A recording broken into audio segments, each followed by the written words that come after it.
On a un jeu de données, disons x1 jusqu'à xn, un étant un entier naturel. Et cette donnée, pour chacun de ces xi qui appartenant à 1 à n, on a ti qui représente la classe de x. Donc, la classification supervisée, on a besoin des labels, des données labellisées. Donc, c'est pratiquement l'apprentissage qu'on fait dans nos classes primaires. On suppose qu'on a une image de chat et donc on a une image, on va dire toute cette matrice de pixels, puisqu'une image de façon algorithmique ou informatique est représentée par des pixels. Et donc la machine en soi ne sait pas que c'est une image de chat. C'est nous les humains qui voyons à travers notre habitude, notre éducation que voilà, on reconnaît les caractéristiques, les contours, les patterns qui sont sur l'image et on peut en dire c'est un chat ou bien c'est un chien. Mais la machine, elle ne sait pas que c'est un chat ou c'est un chien. Elle n'a qu'à faire des pixels, c'est-à-dire une suite comme ça d'entiers naturels. Et donc, pour que la machine sache que c'est un chat, il faut qu'à chaque suite comme ça, à chaque matrice d'entiers naturels comme ça, qu'on a associé un label pour lui dire qu'effectivement, ce pixel correspond à un chat. Et si c'est une autre suite de deux pixels, on lui dira que ça correspond à un chien. Donc, et ceci participe à l'apprentissage supervisé. Il faut des données et ensuite les labelliser. Alors, la grande difficulté du clustering ou de l'algorithme des K-means tient essentiellement du fait qu'on n'a plus de labels. On a une famille ou bien une distribution de points dans l'espace ainsi constitué et on se demande quelles seront les classes sous-jacentes à cette famille. Est-ce qu'il en existerait deux? Quelles seront les caractéristiques qui les distingueraient? Donc, l'algorithme va lui-même aller chercher plus ou moins les classes dans ce jeu de données. Et donc, le cas en général, c'est un hyperparamètre, c'est-à-dire il est fixé en amont de l'algorithme en soi, en amont de l'apprentissage par l'utilisateur, par celui qui veut implémenter justement. Donc, on pourrait se dire, OK, les données ne sont pas labellisées. Donc, figurer par exemple encore à des images de chats, mais qu'on ne sait pas que ce sont des images de chats, figurez-vous et des images de chiens avec des images de poules et qu'on veut séparer ces images. On voudrait vraiment qu'à la fin du processus, qu'il y ait d'une part les images de chats, mais d'autre part les images de chiens et aussi les images de poules. Et l'algorithme ne sait pas ça. Donc l'idée, c'est déjà d'une part, vu qu'ici j'en ai donné trois classes, dont le nombre 3 est connu, et effectivement, la difficulté, c'est de savoir qu'il en existait trois classes au départ. Et c'est ça le véritable problème. C'est qu'il peut en exister quatre classes. Et donc, c'est à nous plus ou moins de savoir qu'il en existerait quatre plutôt que cinq. Et donc, le choix de cas n'est pas assez aisé dans ces algorithmes de clustering. Donc, l'idée des K-means, c'est vraiment, comme on l'a dit, de retrouver les classes, on va dire, sous-jacentes aux données, les classes sous-jacentes aux données, dont c'est plus ou moins choisi K. Et l'objectif, on va dire, l'objectif, c'est de minimiser, en minimisant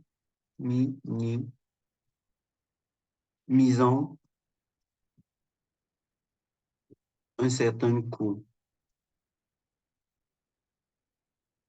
Un certain coût, on va le noter JC, dans le coût dépendamment de la classe, c'est-à-dire on se dit on va choisir deux classes, trois classes, et il faut justement qu'on ait le plus de coût au fait d'avoir choisi deux classes ou trois classes, c'est-à-dire on va minimiser un certain coût dans le processus de détermination de notre classe. Alors à quoi peut ressembler ce coût? Alors, ce coût peut être juste le fait de vouloir minimiser l'inertie intraclasse tout en maximisant l'inertie interclasse. Ça veut dire quoi très concrètement? C'est que si on a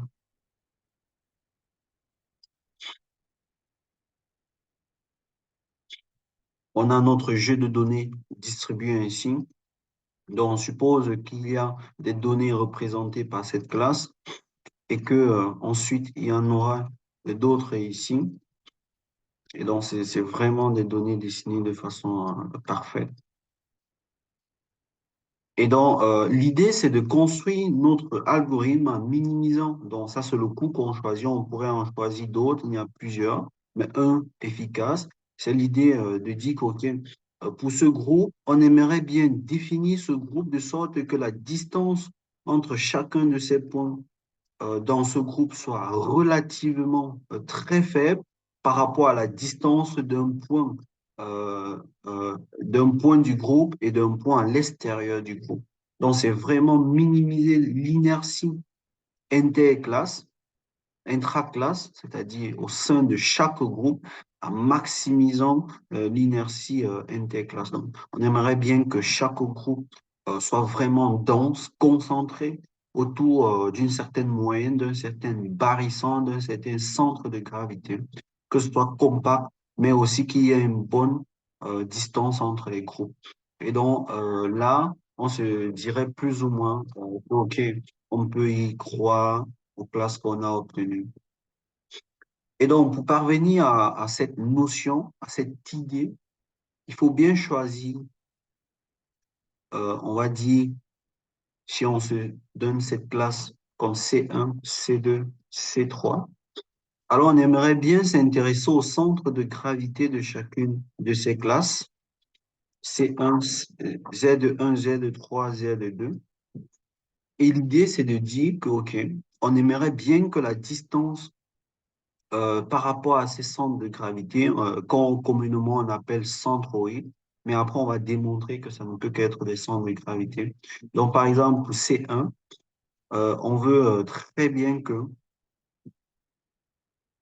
cette distance soit minimale, et pour amputer le coût, il faut bien effectivement prendre une distance. Donc on va prendre l'intégrale, c'est-à-dire sur toute cette surface, en considérant que les points sont tellement énormes qu'on peut voir cette surface comme une surface continue. Sur C1 moins Z1 au carré, mu dx. Alors, mu ici, c'est la mesure de distribution des données de ces points. C'est-à-dire, ces points peuvent être distribués de façon uniforme, de sorte que la quantité de points présents sur une surface soit proportionnelle à sa surface, ou bien elle peut être distribuée de façon gaussienne. Donc, pensez vraiment à des données donc, qui sont distribuées comme ça. Donc, on peut avoir, selon les classes, distribué de façon gaussienne. Donc, ça, c'est C1, C2, C3. Et donc là, c'est vraiment la mesure. Et si cette mesure est vraiment absolument continue, OK, on peut l'écrire autrement. On peut JC1, c'est l'intégrale sur C1 de P de X, ou c'est la densité, donc la densité gaussienne ou autre, de norme de X moins Z de 1 au carré dx. Donc, voilà vraiment le coût. Donc, on aimerait minimiser cette quantité, c'est-à-dire que tous les x appartenant à C1 soient aussi près de Z de 1 que possible. Donc, l'idée après, c'est de trouver le Z de 1 qui minimise cette quantité. Et donc, si on veut le faire de façon à minimiser simultanément tout ces coûts-ci, pour chacun des classes qu'on trouve, donc on aura JC, qui sera tout simplement somme des k allant de 1 à grand K, où grand K, c'est le nombre des classes, de le JKC, qui est égal à la somme de k allant de 1 à grand K, de l'intégrale sur CK, norme de x moins z, on va dire z de k au carré, mu mu dx. Donc, le critère de minimisation, d'optimisation est défini par ce JC. Alors, de façon plus formelle, c'est quoi un cluster? C'est quoi un cluster? de façon plus formelle. Alors, on se donne K. Bon, on suppose que K est supérieur à 2. On aimerait bien avoir deux classes au moins. C'est plus intéressant. On se donne un ensemble de données, X1, Xn, d'observation. Et on appelle, on appelle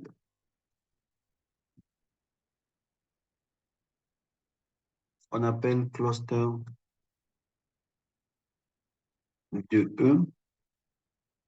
Alors, toute partition, donc c'est tout simplement toute partition, comme on l'a vu, toute partition P qui est égale à C1, point, point, point, C grand K de E qui minimise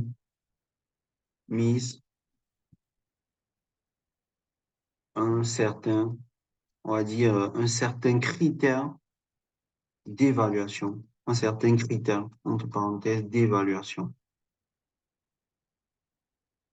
Un certain critère JC ou JP. On le note comme ça. Et dans le critère, on l'a dit, on peut le choisir, par exemple, JP qui est égal à la somme des cas allant de 1 à K intégrale sur CK de norme de X moins Z de K au carré mu D dx. Où effectivement, où les Z de K sont les centroïdes des CK, K allant de 1 à C. Donc l'idée sera de déterminer les représentants de chaque classe CK, notés Z de K, de sorte que ces représentants vus de façon fonctionnelle, enfin, de sorte que J vu fonctionnellement par rapport à Z de K minimise cette quantité. Donc voilà de façon formelle ce qu'on appelle un cluster. Et donc, comment va procéder l'algorithme? C'est donc, comment va donc procéder l'algorithme?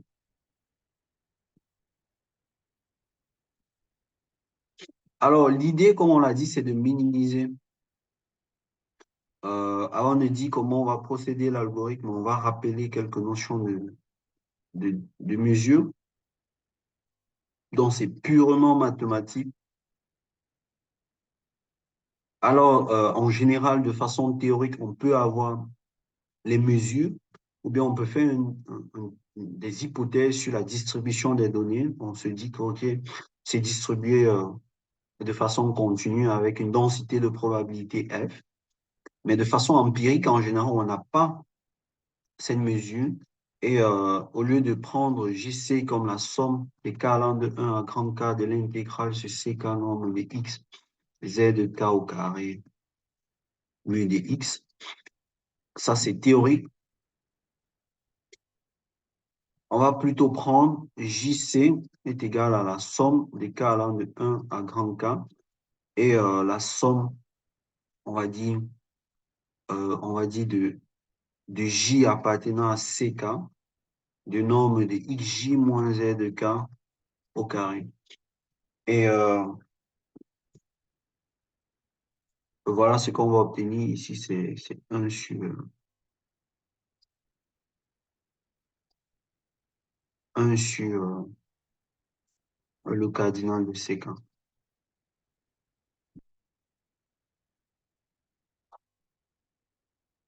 Donc voilà, on va démontrer ça. Donc là, ça va faire somme des K allant de petit K de 1 à grand K de somme des J égale à ça. Alors, comment on obtient ce résultat? Alors, on va faire un petit rappel. On va faire un petit rappel. Donc, rappel. Alors, si je prends une fonction f mesurable, mesurable,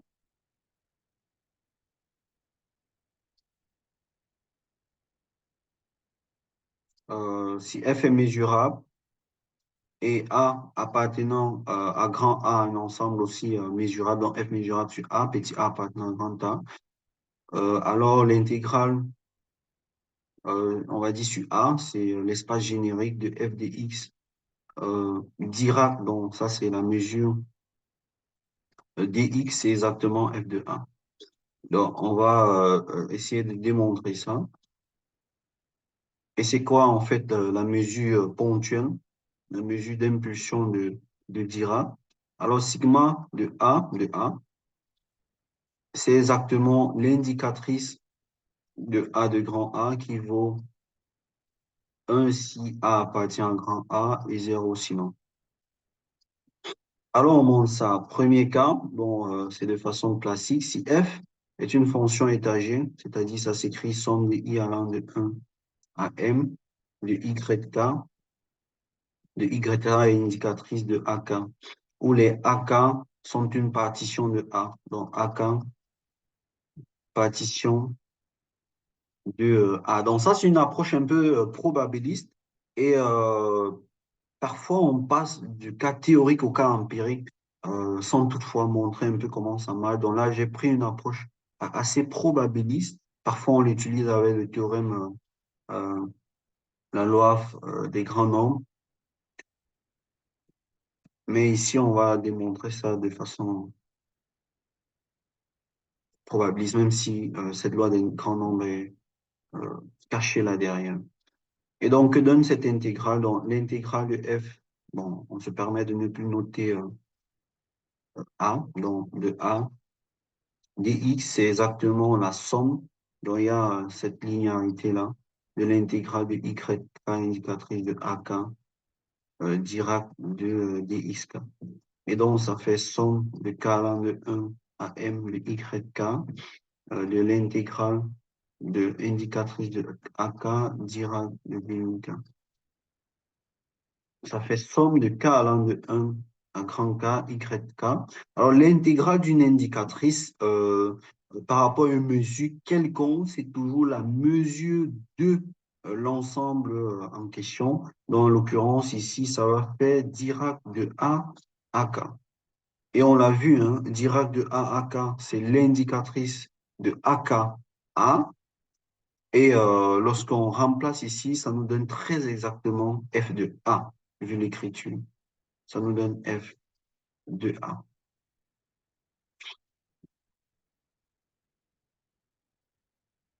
Et donc maintenant, de façon empirique, comment on fait? De façon empirique, en général, au lieu de prendre, donc on a JC, qui est égal à l'intégrale, on va dire, sommation de K allant de 1 grand K, de CK, norme de X moins Z de K au carré, mu dx.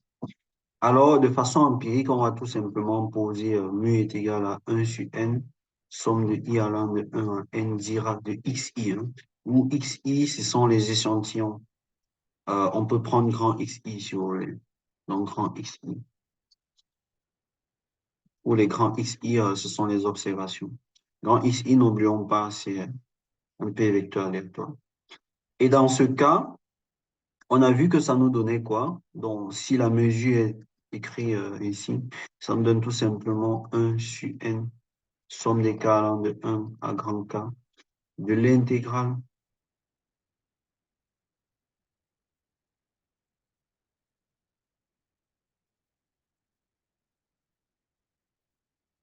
ici, on n'a plus d'intégrale,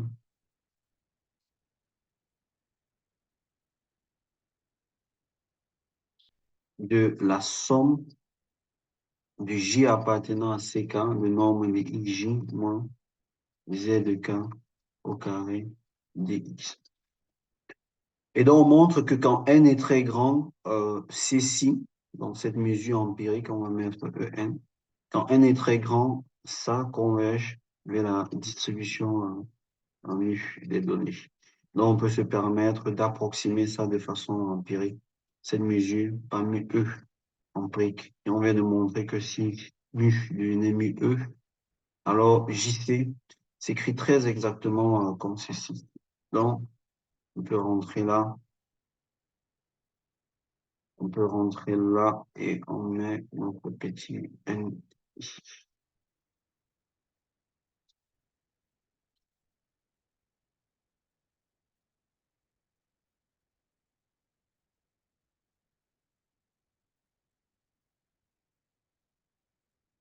Et donc, vraiment, ça, c'est un rappel. Vous pourriez vous passer de ça. Et ce qui va suivre, c'est vraiment à proprement parler l'algorithme en question. Donc, on se prend JC qui vaut 1 sur N, somme des K allant de 1 à grand K, de la somme des J allant GK, I moins Z de K au carré. Alors, on veut minimiser cette quantité, donc on peut regarder la variation de J par rapport à un Z de K. Ça nous donne 1 sur N, somme des K allant de 1 à grand K, de la somme des J appartenant à CK. De,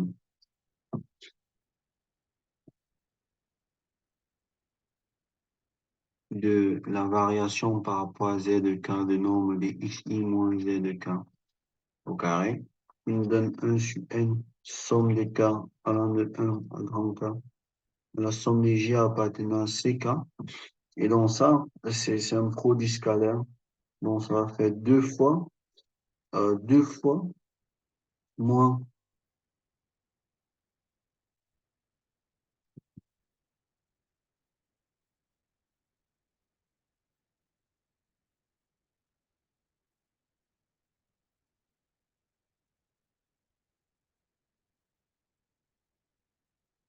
on va,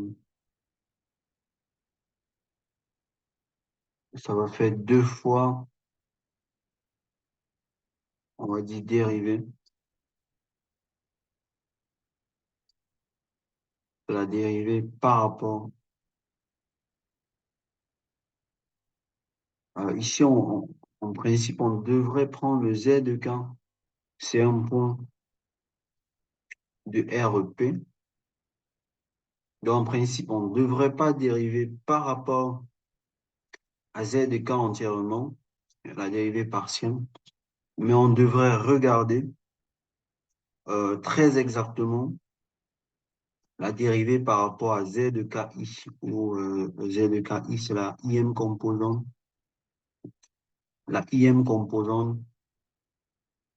du vecteur Z de K. Et donc, si on fait ça, ça va faire tout simplement dérivée de Z de KI.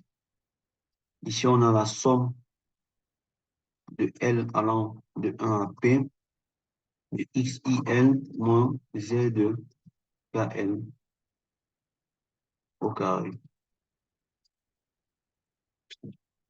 qui est égal à 1 sur N, somme des K allant de 1 à K, somme des J appartenant à CK. Alors, cette dérivée, ça va donner 0 partout ailleurs, sauf en L est égal à I. Donc, ça va faire la somme de K allant de 1 à P de quoi même?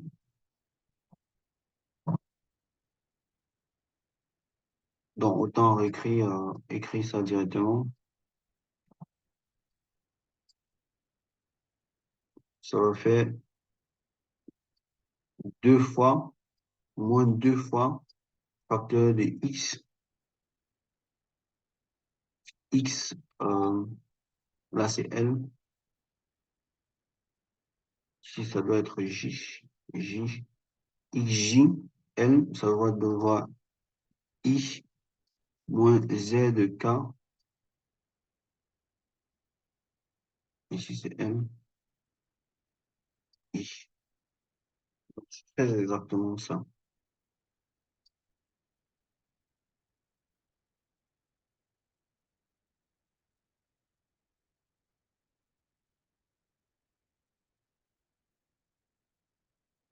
Et donc voilà ce qu'on obtient.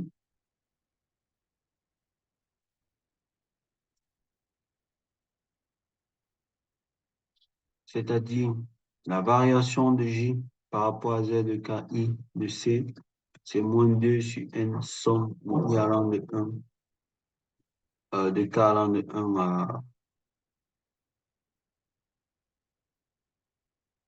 à à grand K de la somme des J appartenant à CK de X, donc dérivé par rapport à I, X, J, I moins Z, moins Z, euh, moins Z de K, I. Et donc, si cette quantité vaut 0, si la variation de JC par rapport à Z de I, vu qu'on veut minimiser, le premier critère d'optimisation, c'est que la variation soit nulle. C'est équivaut à dire que la somme des K allant de 1 à grand K de la somme des J appartenant à CK de XJI moins ZKI est égal à 0. Et donc, ça veut dire quoi? Ça veut dire que cette somme, ça fait somme de K allant de 1 à grand K, de cette somme, de la somme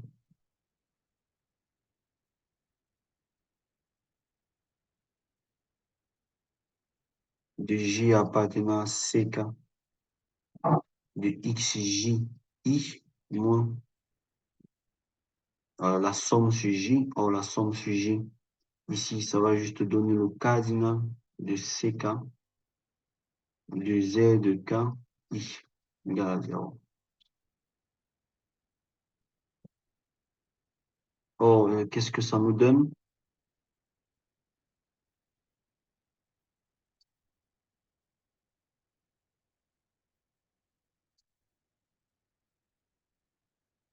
Qu'est-ce que ça nous donne si on veut avoir cette égalité égale à 0?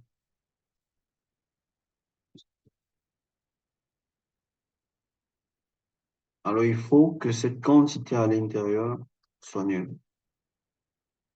Donc, il suffit que la somme des J appartenant à CK de XJ moins le cardinal de CK, Z de KI soit égal à 0. Ça veut dire très exactement que Z de KI doit être égal à 1 sur le cardinal de CK de la somme des J appartenant à CK de X, J, I. C'est-à-dire que Z de K au final, c'est 1 sur nombre de CK, ça c'est le cardinal, de somme des J appartenant à CK de X, J, tout simplement. Et ça, c'est très exactement le centre de gravité, c'est-à-dire les Z de K sont centre de gravité des Z de X, J, J appartenant à CK. Donc, on va constituer Z de K de sorte à ce que ce soit le centre de gravité de tous les cycles. Et dans ces conditions-là, on va pouvoir, on va pouvoir minimiser cette quantité. Et donc, si les Z de K sont les centres de gravité, alors cette quantité va valoir 0. Cette quantité va valoir 0. Et on aura très exactement le fait que critère, notre critère de minimisation soit nul. Et donc, à chaque étape, l'idée, c'est de prendre dans Z de K le centre de gravité. Donc, c'est ce qu'on voulait démontrer dans l'algorithme. Et donc, comment fonctionne l'algorithme de façon claire? C'est qu'à la première étape, on va se fixer aléatoirement des centroïdes Z de 1, Z de K. Donc, choisis d'abord K. On va dire étape 0. Choisis K supérieur ou égal à 2. Se fixer aléatoirement les centroïdes, les Z de K. La deuxième étape, chacun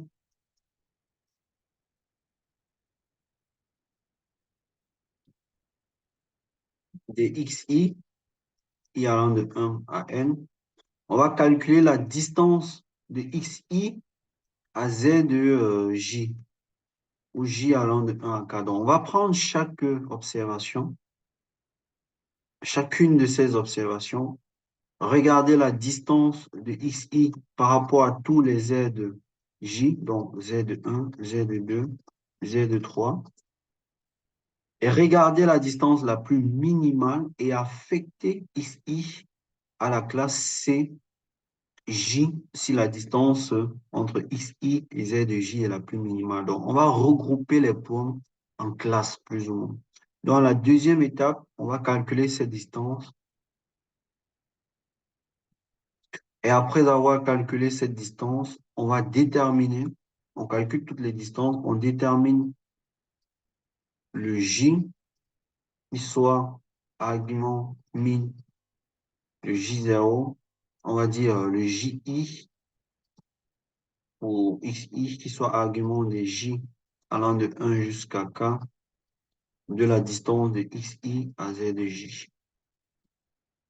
Et après affecter xi à cji. Et lorsqu'on fait ça, la troisième étape, c'est de mettre à jour les z de i, g de j. Ça donne 1 sur nombre de cj de la somme de k allant de 1, de k appartenant à cj de xk. Et répéter ces trois étapes jusqu'à avoir une décroissance qui ne diminue plus considérablement dans notre fonction coût JC. Et là, on pourra sortir de notre algorithme. Donc, c'est le critère d'arrêt. Donc, le critère d'arrêt, ça peut être la diminution. On va dire si on tombe au nombre d'itérations. Donc, si c'est la première itération, deuxième itération, on a les itérations ici. Et on a JC. Et donc, pour chacune des itérations, on va faire décroître le coût jusqu'à avoir un coût, on va dire, plus ou moins raisonnable. Donc, en général, dans l'algorithme, on peut se fixer un seuil epsilon. On va dire qu'il est de l'ordre de 10 puissance moins 6, par exemple. Et un nombre d'itérations maximales qui est peut-être, on va dire, 100. Donc, on va se dire, OK, si on a fait déjà 100 itérations, on sort. Ou bien si on a atteint une précision dans ce critère de coût JC de 10 puissance moins 16, on sort. Et là, on aura nos centres Z de I et nos classes, bien effectivement. Donc, voilà plus ou moins à quoi ressemble l'algorithme. Et dans la dernière partie, c'est comment choisir K. Alors, le choix de K se fait de façon, comme on l'a dit, toujours vérifier le surapprentissage et le sous-apprentissage. Mais en général, on fait ça par script plot. Donc là, ici, on a K qui vaut, disons, 2, 3, 4, 5, 6, ça c'est K. Et ici, c'est le critère, en fonction des critères, en l'occurrence JC. Et on va choisir K de sorte que le JC ne diminue plus considérablement. Donc, pour K égale à 2, 2 classes, on peut avoir JC qui est là. Pour K égale à 3 classes, on a là, et ainsi de suite. On n'a plus une diminution considérable, donc on peut se dire K vaut 3. Oui, donc K vaut 3. Et on se prend K égale à 3. Donc voilà plus ou moins comment on peut choisir l'hyperparamètre K, mais toujours aussi après vérifier le compromis biais-variance, overfitting, underfitting. Et si cette vidéo vous a intéressé, n'oubliez pas de vous abonner pour les prochaines vidéos. Merci.